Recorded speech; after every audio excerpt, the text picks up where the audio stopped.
Президент Сооронбай Жээнбеков бүгүн 2019-жылы орто мектептин бүтүрүүчүлөрүнө алтын сертификаттарды тапшыруу аземине катышты. Иш-чара мамлекеттик Ала-Арча резиденциясындагы Энесай конок үйүндө өттү. Бул жылы алтын сертификаттарга 52 бүтүрүүчү жана жалпы республикалык тестирлөөдө эң жогорку бал алган аймактардын 14 бүтүрүүчүсү ээ болушту. Президент Сооронбай Жээнбеков жалпы республикалык тестирлөөнүн жыйынтыгында эң жогорку упайга ээ болгон мектеп бүтүрүүчүлөрүн куттуктап, билим берүүдөгү мамлекеттин артыкчылыктуу багыттарына токтолду. Мамлекеттин саясатынын негизги принциптеринин бири ийкемдүү, ачык, үзгүлтүксүз өнүгө турган билим берүү системасын түзүү. Жаштарыбызды тез өзгөрүп турган динамикалуу турмушка даярдоо. Жаңы технологиялар дүйнө экономикасын жүзүн өзгөртүп, таптакыр жаңы билимдердин жана жөндөмдөрдүн зарылдыгын жаратты. Бардык чөйрөгө санарип технологиялардын кириши эмгек ресурстарына жаңы талаптарды коюуда. Бүгүн экономика, медицина, билим берүү, башкаруу чөйрөсүндө санарип технологиялары терең кирип, бул кесиптердин табиятын өзгөртүүдө. Бул талаптар жаш муундардын өз алдынча тынымсыз өнүгүүгө умтулуусун шарттайт. Ошондуктан мамлекеттик жана коомдун инновациялык өнүгүүсүн камсыздоо, жөндөмдүү адамдык потенциалды өнүктүрүү милдети жаралды. Бул максатка жетүү үчүн инновациялык билим берүүгө өтүү зарылдыгы келип чыкты. Биз келечекте ушул максаттарга жетүүбүз абзел. Президенттин айтымында жалпы республикалык тест алыскы райондордун бүтүрүүчүлөрүнүн жогорку билим алуусуна жакшы шарт түздү. Бүгүнкү салтанаттуу иш-чарага жаштар өлкөнүн бардык аймактарынан келгени кубандырат деп белгиледи президент.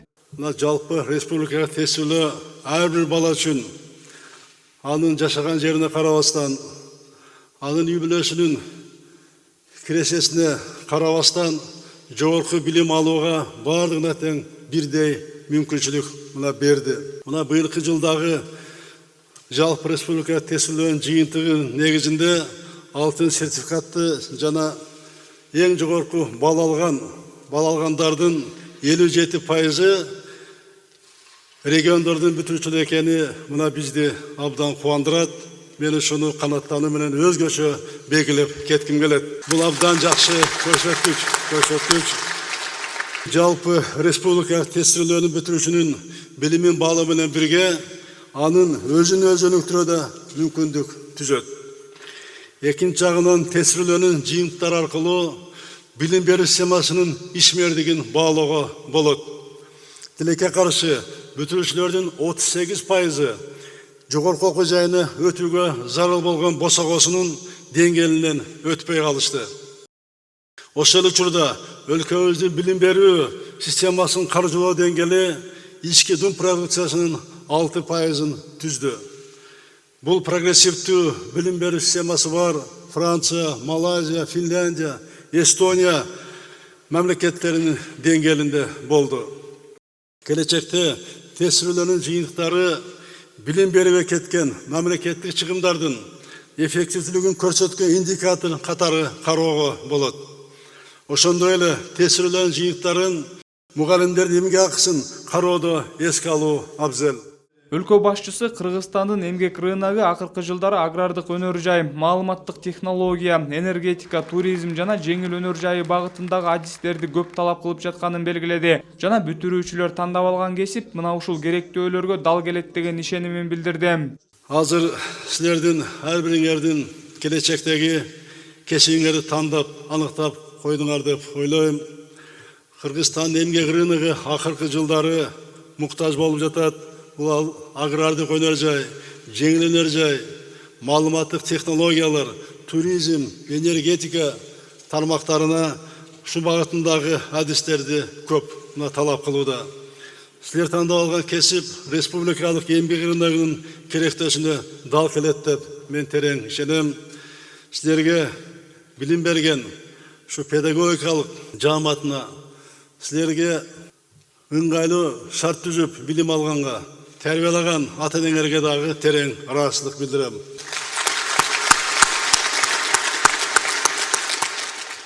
Мамлекеттин негизги максаты жаштарга заманбап жана сапаттуу билим берүү. Биз жаратылыш кең байыктары менен эмес, элибиздин билимдүү жаштары менен өлкөбүздүн бардык тармагын өркүндөтөбүз. Андыктан жаш муундарды татыктуу билим алуусуна, эмгектенүүсүнө шарт түзүү приоритеттүү багытыбыз болуп саналат. Силердин алтын сертификатыңар жогорку билим алууга болгон биринчи ийгиликтүү кадамыңар. Келечектеги бүтүрүүчүлөргө үлгү болуп, татыктуу кесипти тандап алып, коомубузга кызмат кыласыңар деп биз терең ишенебиз. Андан соң өлкө башчысы бүтүрүүчүлөргө алтын сертификаттарды тапшырды. Алтын сертификатка ээ болгон бүтүрүүчүлөр: Чормонов Элдияр Эсенбекович, Курманбек Батыр атындагы Кыргыз-Түрк лицейи, Жалал Абад шаары.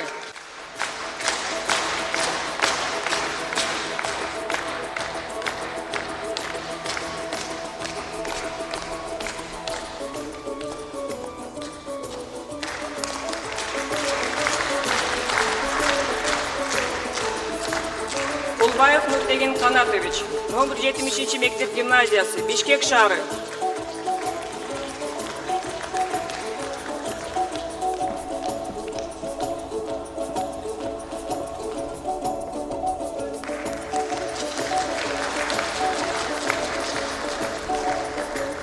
Горкулова Аида Бахадыровна, номер 1 мектеп гимназиясы, Лейлек району.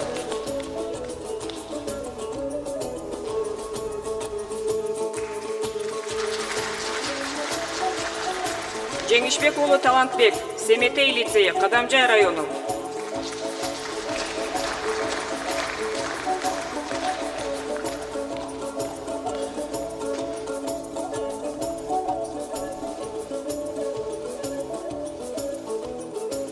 Мамаджанова Гульшода Икромжоновна, номер 20-40 лицейи, Жалал Абад шаары.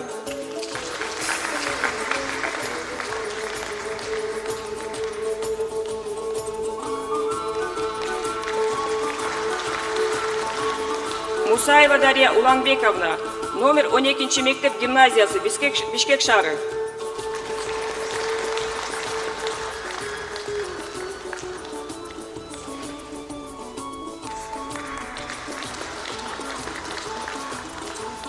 Чичкова Анастасия Александровна, 38 мектеп гимназиясы, Бишкек шаары.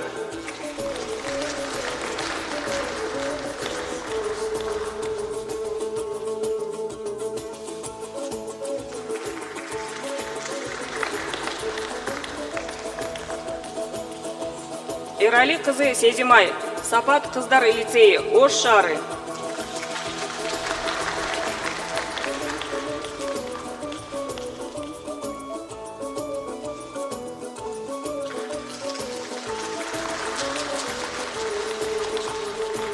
Эржигит уулу Тыныбек, Курманбек Батыр атындагы Кыргыз-Түрк лицейи, Жалал Абад шаары.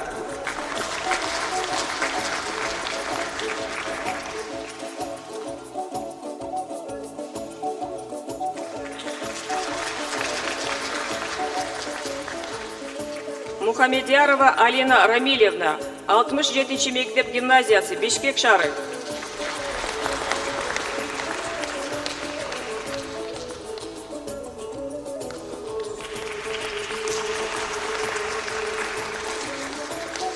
Сыдыгалы уулу Жаныбек, Семетей лицейи, Кадамжай району.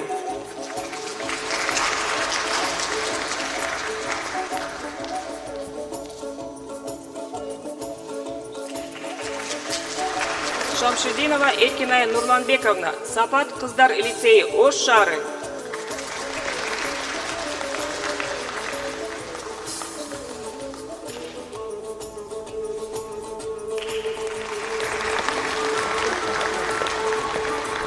Жантороев Сыймык Мухаммед Алиевич, 19 орто билим берүү мектеби, Жалал Абад шаары.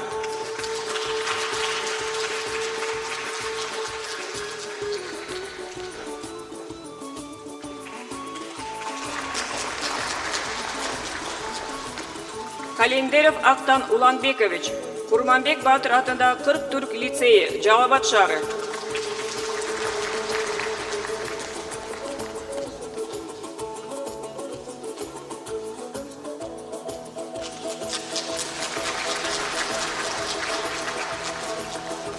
Касымалиева Жанель Чоробековна, 9-чы мектеп гимназиясы, Бишкек шары.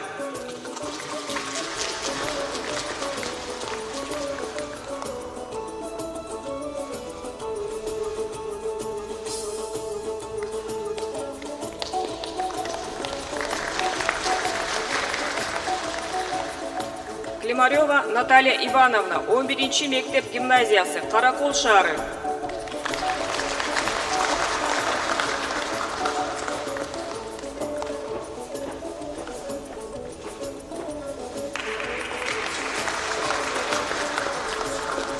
Курманбекова Айсулу Бакытовна, 61-чы физика-математикалық мектеп лицейі, Бишкек шары.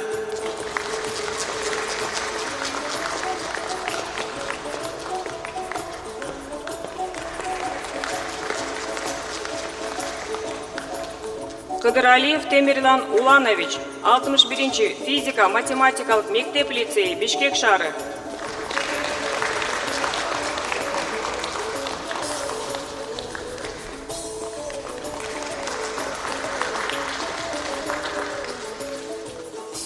Талканбаев Артур Тимурович, 29-чы мектеп гимназиясы, Бишкек шары.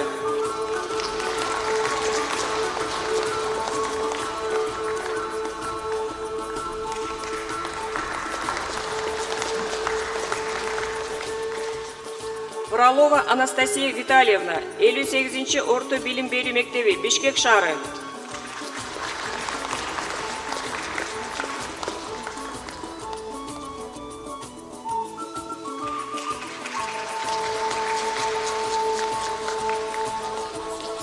Адышев Барсбек Нурбекович, 61-чы физика-математикалық мектеп лицейі, Бишкек шары.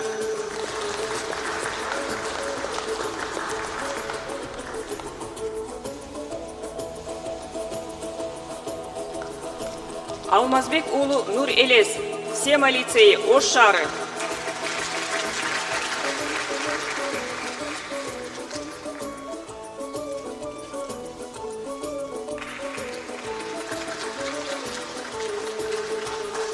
Жаныбекова Айбеке Канатовна, Борбордук Азиядық Америка университетінің билим-қана, билим берүү мектеби, Бишкек шары.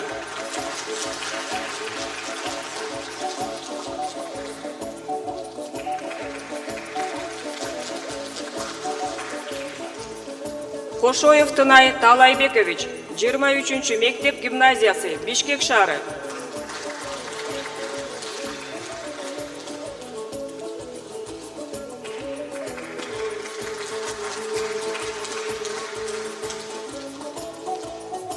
Маликов Сабырбек Камчыбекович, Семетей лицейі, Кадамжай району.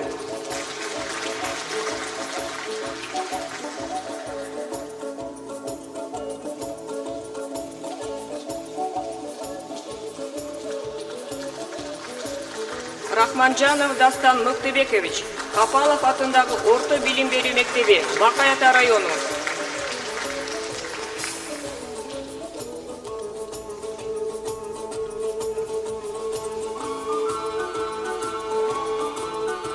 Акылбекова Самара Акылбековна, Ноокат билим-қана мектеби, Ноокат району.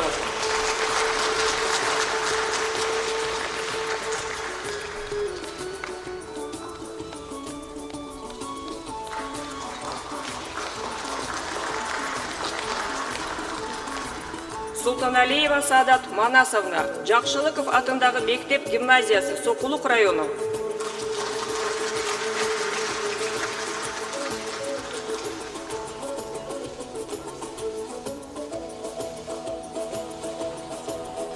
Шаршеева Аяна Улановна, 13-чы мектеп гимназиясы, Бишкек шары.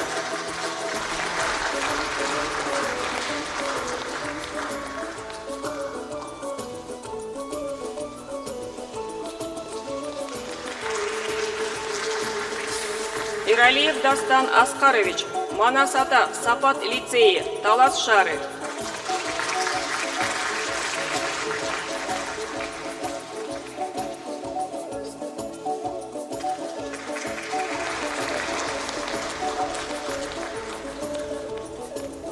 Качкынбеков Азат Алайбекович, Субакожоев атындағы лицейі, Нарын шары.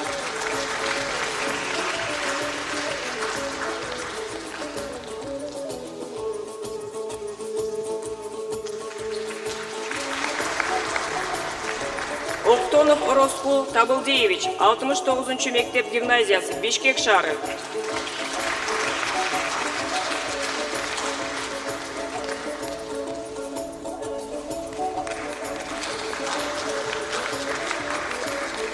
Фархат Ислам, Республикалық Анадолу Қырғыз-Түрк лицейі, Бишкек шары.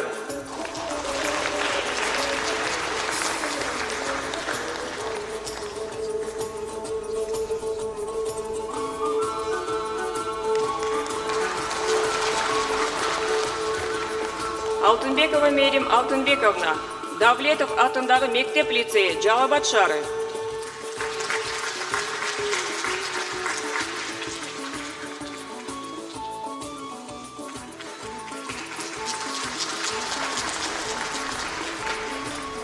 Батырбеков Ислам Замирович, 13-чі мектеп гимназиясы, Бишкек шары.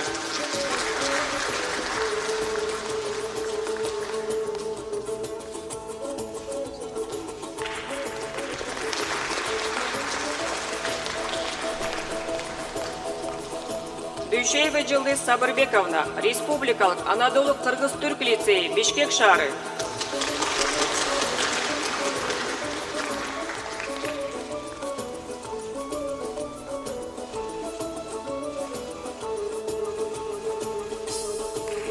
Икрамов Бақыт Шарабединович, Разаков атындағы лицейі, Қызылқия шары.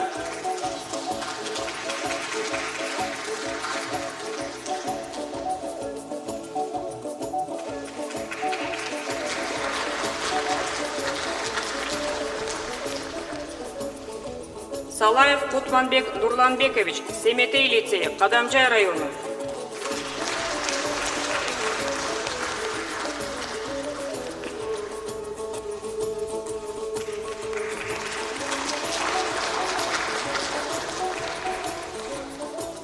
Эркенова Айзада Бақытбековна, Ушматов атындағы мектеп гимназиясы, Сүлікті шары.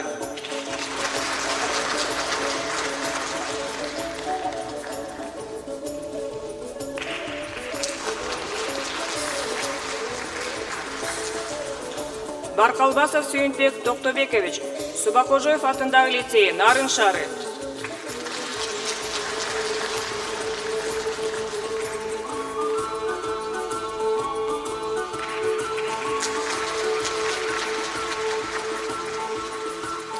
Виноградов Дмитрий Дмитриевич, 70-ші мектеп гимназиясы, Бишкек шары.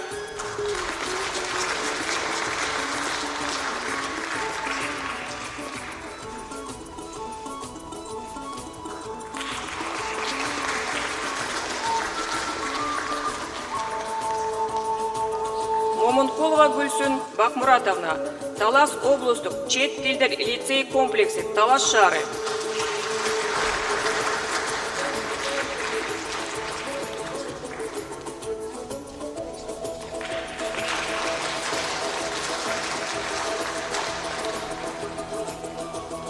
Реуш Артем Александрович, 70-ші мектеп гимназиясы, Бишкек шары.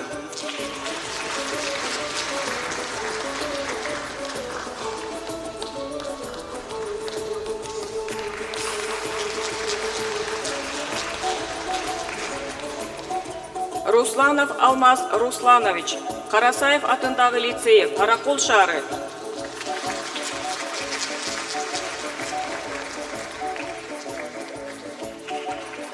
Тароженко Юлия Евгеньевна, Келечек билим беру комплексы, Бишкек шары.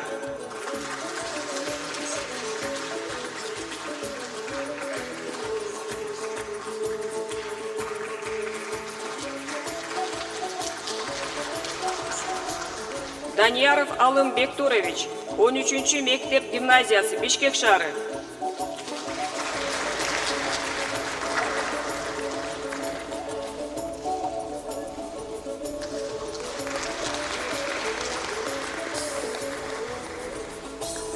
Доктурбекова Нураим Доктурбековна, Атай Оғонбаев атындағы орта мектебі, Талас районы.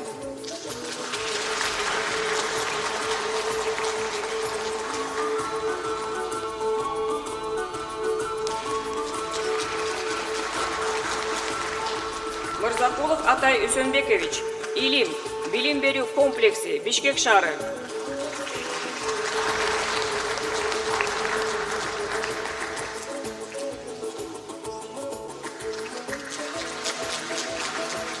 Сайпидин уулу Асан, Семетей лицейи, Кадамжай району.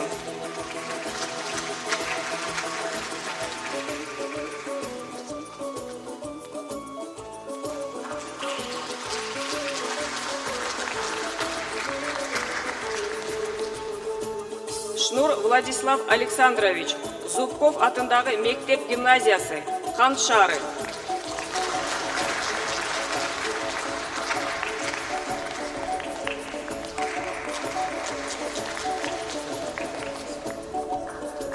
Шагыбекова Айназик Оролбековна, 61-ші физика-математикалық мектеп лицейі, Бишкек шары.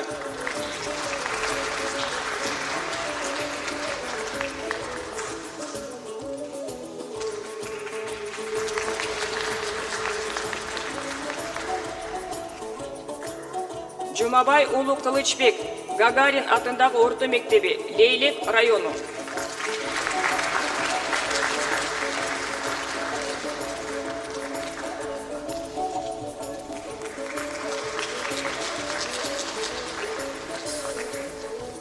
Шерматова Айнур Кудайназаровна, Молдонияз атындагы мектеп гимназиясы, Кадамжай району.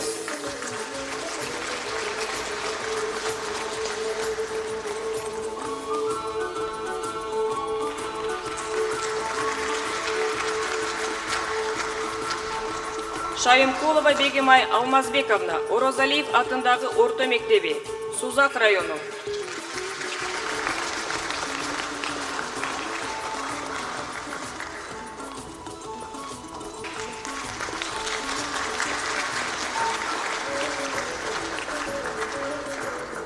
Асанов Кубанычбек Абдукадырович, Турузбеков атындагы орто мектеби, Сузак району.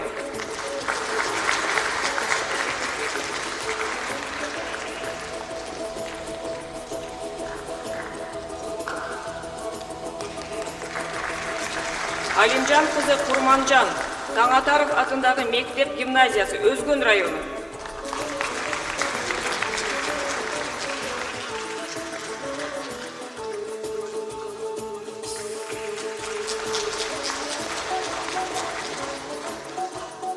Момунова Айзирек Абдибалиевна, Парпиев атындагы мектеп гимназиясы, Ноокат району.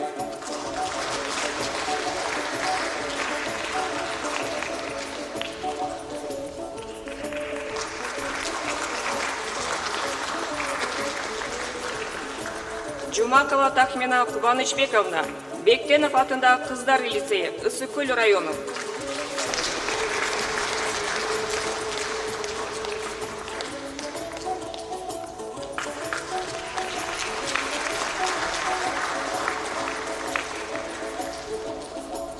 Аскарбек кызы Айпери, Бектенов атындагы кыздар лицейи, Ысыкөл району.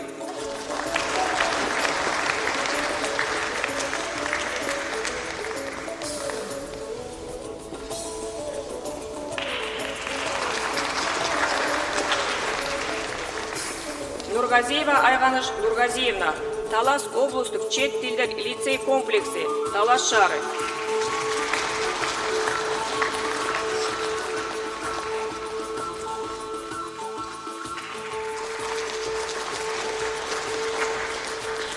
Качубей Данил Владимирович, Рысакова атындагы жалпы орто мектеби, Талас району.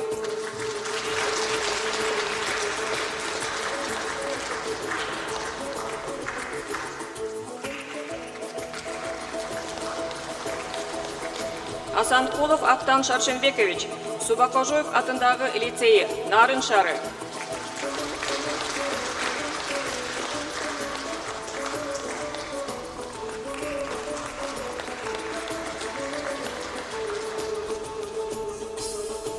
Сыдыкова Алила Телековна, Сагынбай Орозбак уулу атындагы мектеби, Кочкор району.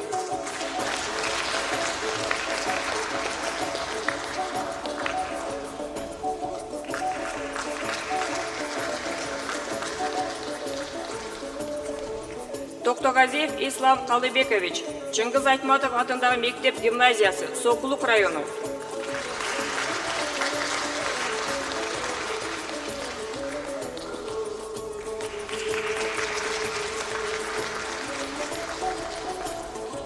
Урматбеков Улук Урматбекович, Жусуп Баласагын атындагы лицейи, Токмок шаары.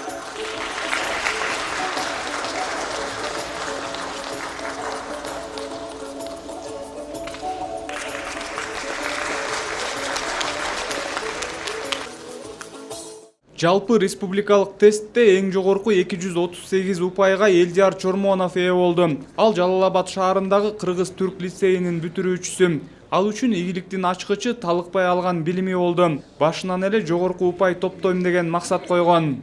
Ушул 11 класстын башынан баштап кичине ошол тестке убакыт бөлүп, ошол жактан бир аз көбүрөөк убакыт бөлүп дегендей башка сабактарга караганда дагы ага эчкелерден көбүрөөк сунуш алып, ошол негизинде жардамчылдым, бирок албетте буга чейинки алган билимде абдан чоң роль ойнойт. Элдияр мындан аркы окуусун программист адистиги боюнча улантууну көздөп турат. Программист деп чечтим. Башкалардын сунушу, өзүмдүн оюм, кызыгым дегендей. Чет өлкөдө болобу, Кыргызстанда болобу максатым татыктуу билим алыш жана ошону туура бир багытта колдонуу. Окуучулардын айтымында алтын сертификат аларга оңой эле келе койгон жок. Ойлорунан окуу кетпей, арасында күнү түнү уктабай тестке даярдангандары болду. Эми мынтип президенттин колунан алтын сертификат алып отурушат. Очень радовался. Больше меня радовались родители. Президенттен алтын сертификат алганыма абдан кубанып турам. Бирок мага караганда ата-энем көбүрөөк кубанычты. Мен алардын үмүтүн актайын деп аракет кылдым. Бул баардык үй бүлөбүз үчүн жагымдуу кабар болду. 9-10 класстан баштап эле даярдана баштагам. Адабий чыгармаларды окуудан баштадым. Негизинен математика сабагын өзүм жакшы көрөм. Так как я занималась математикой уже много лет. Мен башынан эле математика менен көп алектендим. Шаардык, райондук олимпиадаларга катыштым. Ал дагы чоң тажрыйба болду. 227 балга ээ болдум. Билим берүү министрлигинин маалыматына караганда быйыл жалпы республикалык тестке 43.440 окуучу катышты. Алардын ичинен 27.110 балдык босогодон өттү. Бул көрсөткүч быйыл 63%ды түзгөн жана өсүү ыргагы жыл санап байкалууда. Мугалимдердин сапаты, окуу куралдары, анан биздин балдарыбыздын окуп жаткан шарттары, анан акыркы жылдары билим берүү системага негизинен мамлекет тарабынан жакшы эле көңүл бурулуп жатат. Жаңы мектептер салынып атат. Мына азыр интернет менен камсыз кылып атабыз. Жаңы окуу китептери кирип атат мектептерге. Алтын сертификаттын ээлери болсо кайсы окуу жайга тапшырып, кандай кесиптин ээлери болоорун азыртадан тандап коюшту.